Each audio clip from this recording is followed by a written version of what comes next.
industry, dog. The industry is full of a bunch of dick-sucking, dick-riding, bending over the desk ass niggas, straight up like that. Whoever don't like it, bring it, nigga. Bring it. I don't give a bring it. Oh, how do you listen to a whole album, pick a single, shoot a video, then don't know? The industry, man, it's not the same. Doesn't have to do with talent. It's about playing the game. The industry, real niggas is dying to get in. Y'all, it's getting real creepy how much truth was hiding in plain sight, especially when it comes to two of hip-hop's most fearless voices, DMX and Prodigy. Now, what if I told you they tried to warn us about one of the most controversial names in the industry today? I am talking about none other than Diddy. And nope, it's not just about bad record deals or rap beefs. This duo dropped bombshell allegations about real warnings, secret societies, industry puppet masters, and yes, full-on spiritual warfare.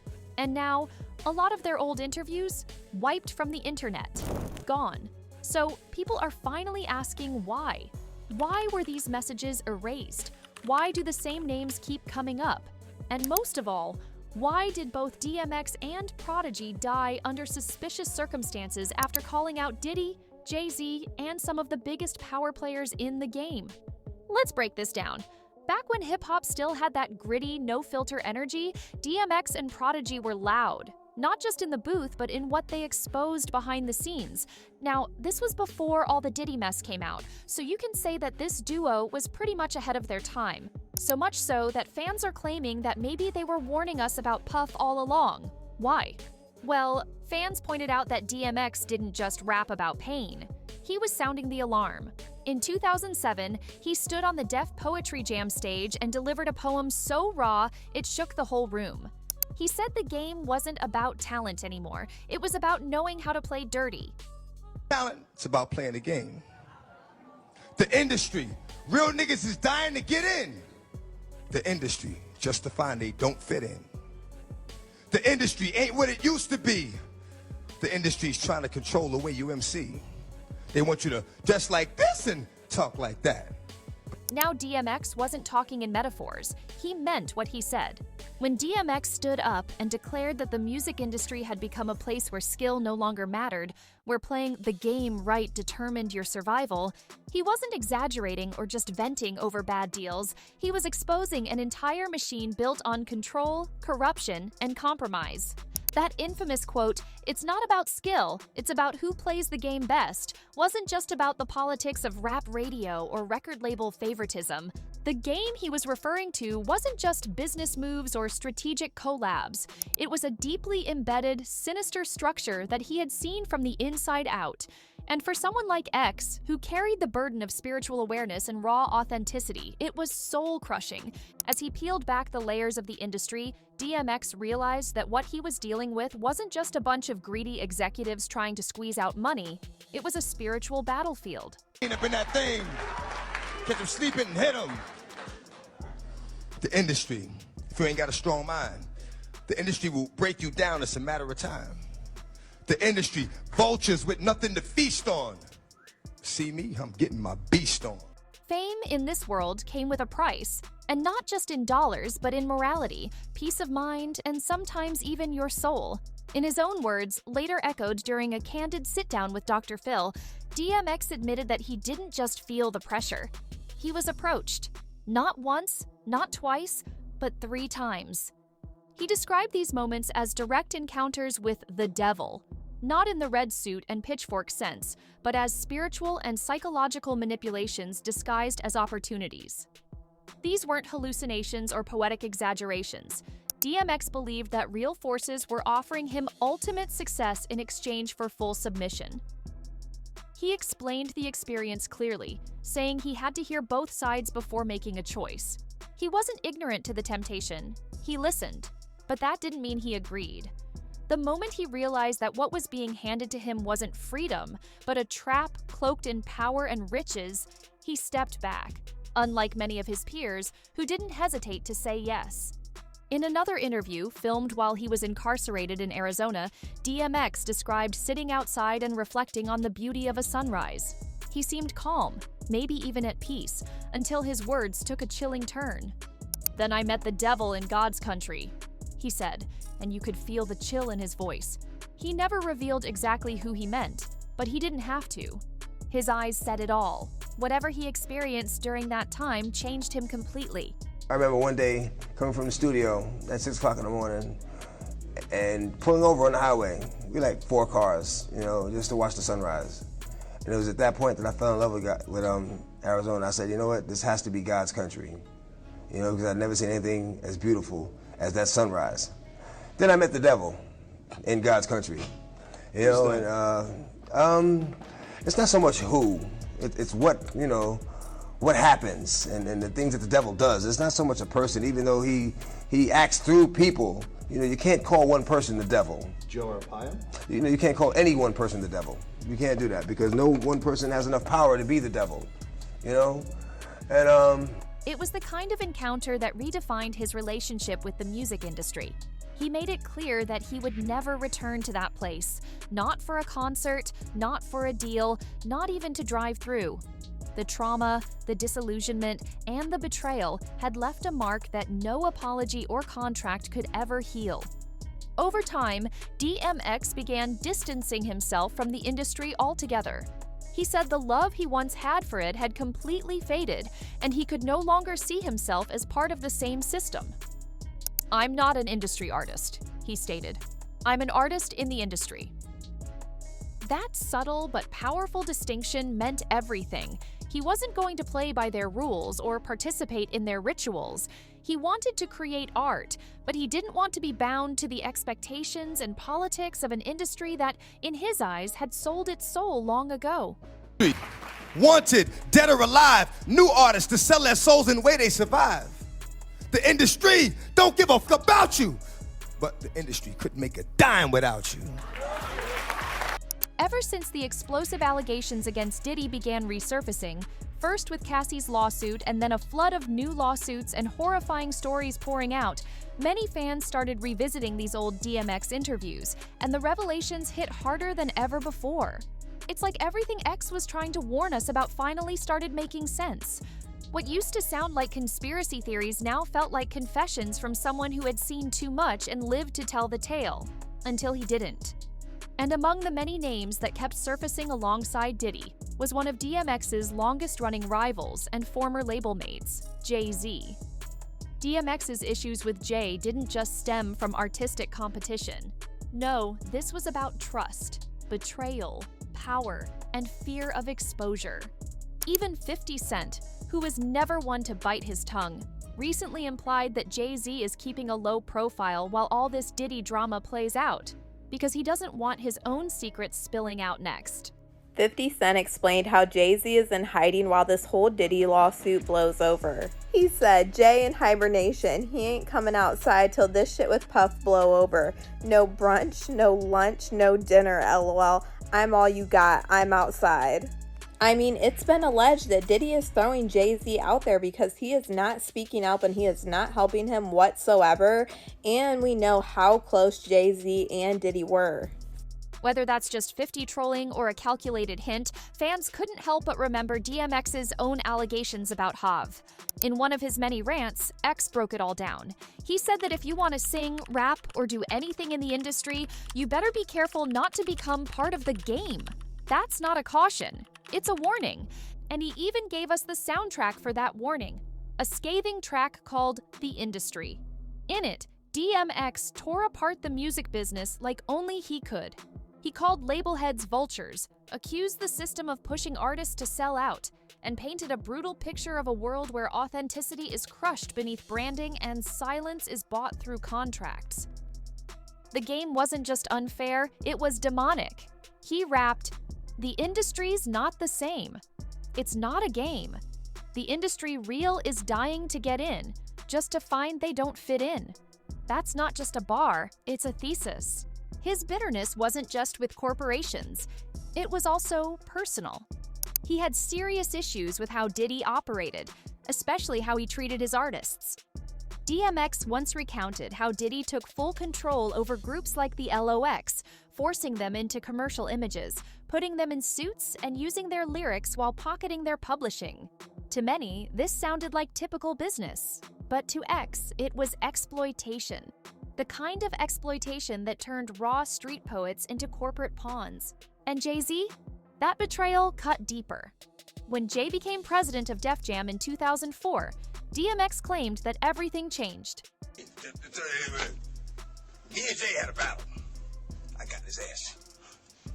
I got in his ass before I got signed. Got in his ass, and so niggas was there. You know, niggas know. Then in the pool hall in the Bronx, you know. Sure. I fucked with him after that, and had respect for him after that, until he became the president of Def Jam. And I ain't gonna say too much more about it, but you know what it is. There's a difference between doing wrong and being wrong. There's a difference between doing wrong and being wrong. Despite being the label's most consistent and successful act, with 5 back-to-back #1 albums, X said Jay deliberately sabotaged his 6th project, Year of the Dog. Again. DMX believed Jay didn't want him succeeding, especially since Jay was plotting his own unretirement.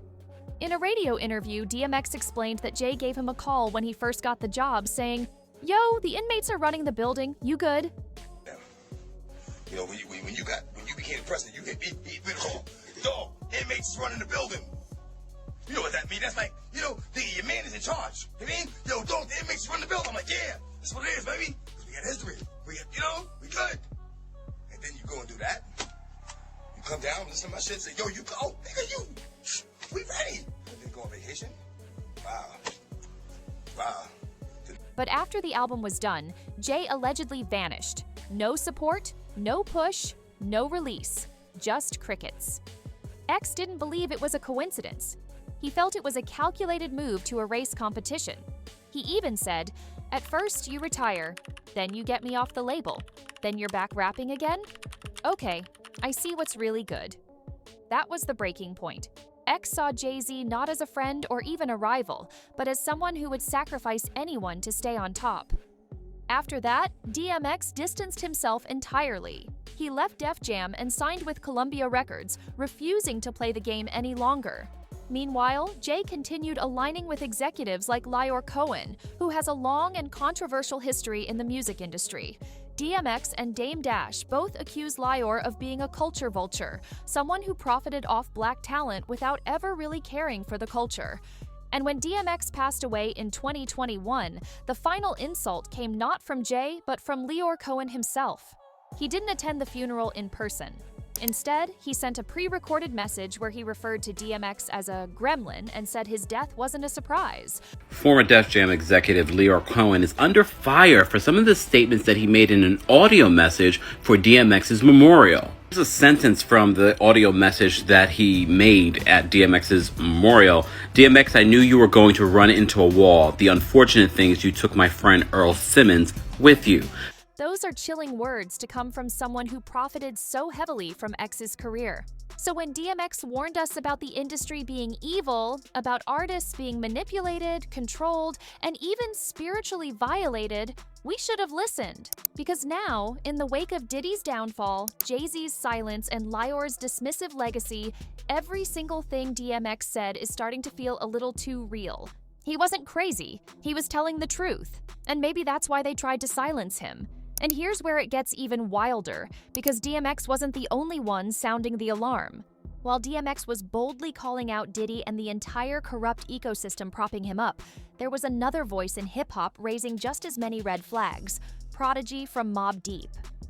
But where DMX came with raw passion and spiritual intuition, Prodigy came with calculated precision, pulling out names, dates, and theories that had people thinking he'd cracked the industry code wide open. Now, at first, people laughed off what Prodigy was saying. They labeled him a conspiracy theorist, someone who had gone too deep down the rabbit hole. But over time, especially after his passing, those same critics started connecting the dots. Suddenly, his warnings didn't sound so crazy anymore. If anything, they felt prophetic. Like DMX, Prodigy didn't just complain about contracts or shady deals. He went much further. He claimed that the music industry was a controlled arena, dominated by elite secret societies, namely the Illuminati, and that rappers like Diddy and Jay-Z were actively playing roles in pushing hidden agendas. And he didn't dance around the issue. He dropped names: Diddy, Jay-Z, Lyor Cohen, the same trio that DMX had accused of manipulating, controlling, and even sacrificing artists for power and dominance. Prodigy firmly believed that the elite didn't just influence culture, they orchestrated it. He claimed that these major label heads and corporate powerhouses weren't just chasing profits. They were part of a larger agenda, a spiritual and psychological war targeting Black communities, using music as the weapon. In one of his final interviews, he said point blank that the industry, especially through people like Diddy, was being used to spread darkness, perform rituals, and even harm the most innocent, including children. Just like DMX warned about being approached by the devil and seeing through the fake shine of the industry, Prodigy echoed the same narrative, but with deeper accusations. He believed that Diddy wasn't just a shady mogul, he was allegedly part of something ritualistic, something coordinated, something evil. He once said, "They doing all these ritualistic things on little kids, satanic rituals, this stuff is really going on." And in that moment, it stopped sounding like rap paranoia. It started sounding like whistleblowing. And here's the kicker. As more lawsuits mount against Diddy, especially those containing references to sex trafficking, underage abuse, and blackmail, everything Prodigy was saying starts to feel horrifyingly accurate. It's like he had seen the playbook years before it was declassified. And just like with DMX, the backlash against Prodigy started subtly, but it escalated fast. Interviews disappeared, tweets were deleted, whole conversations scrubbed from YouTube like they never existed. The goal? Erase the record before people could connect the dots. Back in 2007, while still behind bars, Prodigy dropped a now infamous open letter from prison. In it, he laid out a scathing accusation against Jay-Z, claiming that Hav had sided with the evil to rise in power. According to P, Jay knew the truth about religion, government, and the media, but chose silence in exchange for success. He wrote, "Jay-Z conceals the truth from the Black community and promotes the lifestyle of the beast instead." That's a heavy statement, but he didn't stop there. In the same letter, Prodigy warned that he would relentlessly attack the Illuminati and any evil that exists until the day he died. And true to his word, he kept exposing what he believed to be corrupt forces all the way up to his final album, Hegelian Dialectic, the Book of Revelation, which dropped in January 2017, exactly 5 months before his mysterious death. Now here's where things start getting real suspicious. In June 2017, while in the hospital being treated for a sickle cell flare-up, Prodigy allegedly choked on a boiled egg. That was the official story. But fans, and even his closest peers, never bought it. They believed this wasn't some freak accident. It was a setup, a silencing. And look, the timing is eerie. Just months before his death, Prodigy had ramped up his criticism of the industry, posting tweets about child rituals, voodoo sacrifice, and high-ranking celebrities operating as puppets for darker forces. He said people like Diddy were there to distract the masses, to push agendas, and to make sure real voices like his were drowned out. Even Kanye West mentioned Prodigy's death in a recent interview, saying what many fans already believed, that Prodigy didn't die naturally, but was taken out. The full interview was pulled from YouTube within hours, adding even more suspicion. Candace Owens later spoke on it too. She dug up clips of Prodigy talking about the rituals allegedly taking place in the entertainment world, claiming his death was too coincidental to be random. There was a rapper named Prodigy who began speaking out about the Illuminati. He basically said, I have this platform and I want to use my platform for good to wake up the masses to what's really going on in society. And so I am going to dig up this old clip of Prodigy right before he mysteriously choked on an egg. And he decided to speak with Alex Jones. One clip showed Prodigy talking about 9/11, saying it wasn't just terrorism. It was one of the biggest public rituals in modern history. He was connecting everything: the music industry, the government, religion, and society's slow, numbing submission to elite control. And again, who were the names tied to this entire structure, according to both Prodigy and DMX? Diddy, Jay-Z, Lior Cohen. Same faces, same patterns, and now the same outcomes. DMX warned us about the spiritual war, about how the industry wasn't what it seemed. Prodigy followed up with names, strategies, and receipts. And they both died under highly suspicious circumstances, just as public attention was beginning to turn in their favor. Now, with Diddy's empire finally crumbling, lawsuits flying in from every angle, and new victims exposing horrifying crimes, the entire conversation around Prodigy's death is shifting. Was it really an egg, or was it execution? Because if you really look at the pattern, two of the most vocal rappers calling out the elite, both silenced before their truths hit the mainstream. It doesn't feel random anymore. It feels planned. And the one name that keeps coming back up again and again? No other than Diddy. Now, why would they do that? Because they were getting too close to the truth. Here is where DMX enters the picture again, because he ain't done yet. DMX once straight up accused Diddy of violating his artists.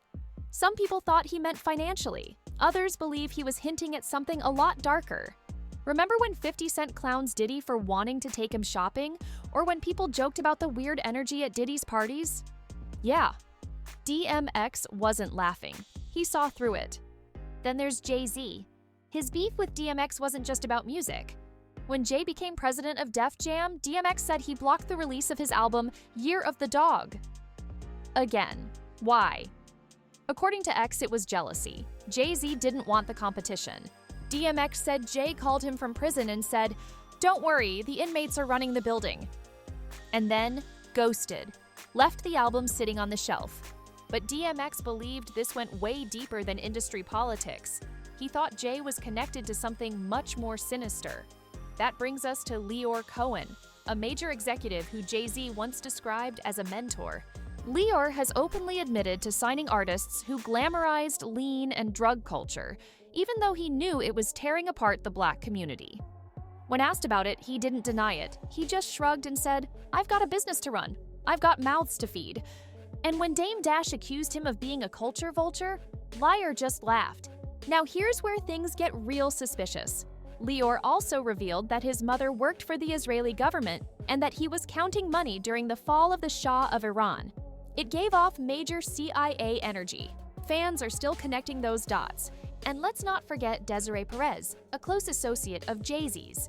She's not just any executive. She's a convicted informant with alleged ties to both law enforcement and major cartels. So, how does someone like Jay-Z move through billion-dollar deals, politics, scandals, and come out untouched every time? Connections, protection, silence. Now let's talk about that letter from Prodigy while he was locked up. It was leaked online, then mysteriously taken down. In it, he accused Jay-Z of knowing the truth about religion, politics, secret societies, and choosing to stay quiet.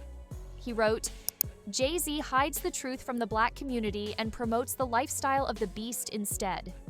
And just when Prodigy started going all in, dropping an album called Hegelian Dialectic, the Book of Revelation, and planning a musical about the Illuminati, he dies in a hospital, not from his lifelong sickle cell condition, but from choking on a boiled egg. Y'all heard me, a boiled egg. His family didn't believe that was the real cause either. They sued the hospital for negligence, but the damage was done. To this day, fans are still wondering, did Prodigy get silenced? Then there's DMX. He passed away in 2021. The official report said drug overdose, but the rumors have never stopped. People who were close to him said he had turned a corner. He was clean, spiritual, and focused before his death. So why would he suddenly OD right when people were finally listening to his message?